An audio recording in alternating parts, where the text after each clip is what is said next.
きなさい咲きなさいオオカミの仮面をかぶった牙の子よ隙を見せたら食べてしまう鋭い牙を隠している私の小さな坊やよ今日はどんな疫病を削いでほしいの何が君に切実さを与えたのか気になってるよ私に聞かせておくれ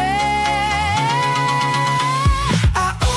オオカミの前を踊る小さな子よ君は何のためにオオカミを崇拝するの私が君を食べてしまうかもよ坊やだから君の信仰が純粋か証明しなきゃ青か弱い小さな子よ何が君を動かしてるの何が君の願いなの何でも叶えてあげるから君の肉